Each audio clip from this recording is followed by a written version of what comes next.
வணக்கம். நான் நடிகர் மீசை ராஜேந்திரன். நேற்று தென்னிந்திய நடிகர் சங்கத்தின் 69வது பொதுக்குழு கூட்டம் நடந்துச்சு. அதுல ஆரோக்கியமான விஷயங்கள்லாம் நிறைய பேசினாங்க. வாழ்த்துக்கள். நடிகர் சங்க உறுப்பினர்களுக்கும் மற்றும் நிர்வாகிகளுக்கும் என்னுடைய வாழ்த்துக்கள். முக்கியமாக அந்த பிரஸ் மீட்ல நடிகர் சங்க தலைவர் நாசர் சார்கிட்ட ஒரு பத்திரிகையாளர் கேள்வி கேட்டார்.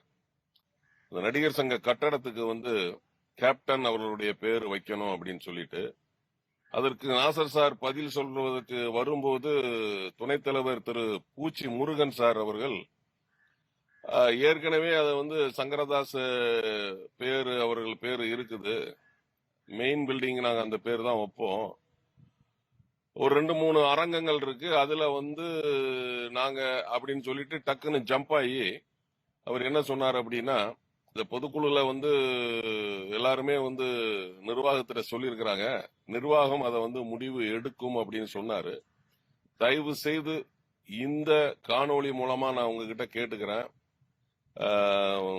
நடிகர் சங்கத்துடைய உதவி தலைவர் அவர்களுக்கும் தலைவர் அவர்களுக்கும் செயலாளர் பொருளாளர் எல்லாருக்குமே நான் ஒரு விஷயம் நான் கேட்டுக்கிறேன். ஏன்னா நடிகர் சங்கம் அப்படின்னு ஒரு விஷயத்த தமிழ்நாடு மட்டும் கிடையாது, உலக அளவுக்கு அதை வெளிக்கொண்டு அந்த கடனை அடைச்சி மேற்கொண்டு வைப்பு நிதியும் பேங்க்ல வச்சது திரு கேப்டன் அவர்கள்.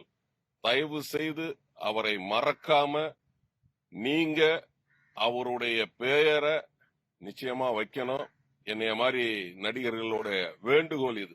ஏன்னா தமிழ் சினிமாவில் நிறைய நடிகர்களையும் நிறைய டெக்னீசியனையும் அறிமுகப்படுத்தியவர் புரட்சி கலைஞர் கேப்டன் அவர்கள். அவர் இருந்த காலம் தமிழ் சினிமாவின் பொற்காலம், அது உங்களுக்கே தெரியும். தயவு செய்து இதில் அரசியல் கலக்காமல் நீங்க நியாயமாக முறைப்படி தலைவர் கேப்டன் அவர்களுடைய பெயரை நீங்க வைக்கும்படி தாழ்மையோடு கேட்டுக்கொள்கிறேன்.